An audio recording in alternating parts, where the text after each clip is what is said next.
we beat a very physical Oakland team. Very physical, big, strong, can score on that low block.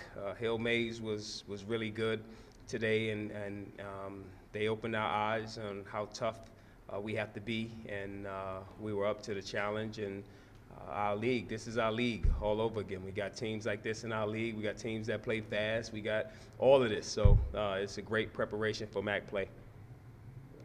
Kentucky this week, you said as long as Justin's out, you just got to keep finding a way. Is that what you saw in the final 2 minutes? We found a way. That's all. I mean, I'm excited every time we win. I may come in here and talk crazy sometimes, but deep down, I'm always excited. I'm always excited for a victory. And you know, Coach Camp and he does a great job with those guys. And we had an opportunity to play them, and we had them on Star Wars night, so it was big. The Force was with us tonight, so I'm happy. Taylor Jefferson does a great job with that stuff, and you know, just to see it. I don't see it until we get out here, so I was kind of, you know, excited to see that and what he came up with, and it was a lot of fun. Talk about coming down to the end. They had the lead in this 2 shots. You got the rebounds. You got 2 big hoops and 4 free throws.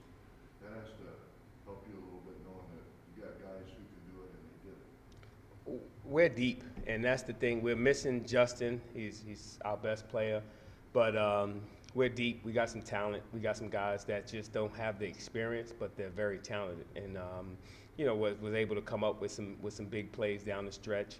That last play was for Mike to drive and see if we can get a 2, and they sucked in on the defense, and we were able to kick out to Trey Diggs for a wide open 3.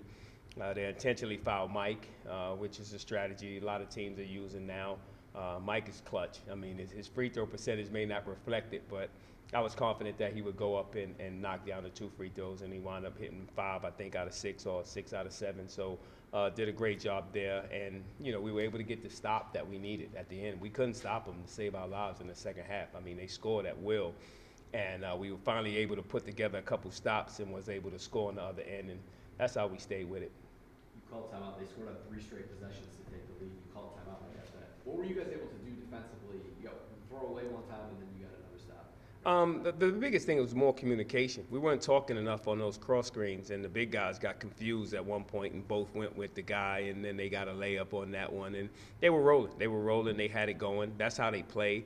We don't see that often where you have that. That's like old school Kent State with Jimmy Hall and those guys, and you know, a lot of teams don't play that way anymore. So when you come across that, you got to get used to it. You don't really realize, you know, no matter how much you simulate it in practice, and every day we went over that, and the cross screens, the down screens, we get in the game, still the same thing. You get a little tired, and that's it. So they did a really good job tonight.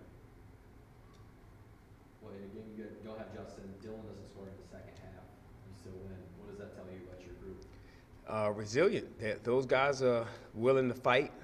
They play extremely hard. We play together, and at any time, someone else can step up. And that's what I really like to see, is like who's going to step up tonight. And it was Daquan that stepped up tonight.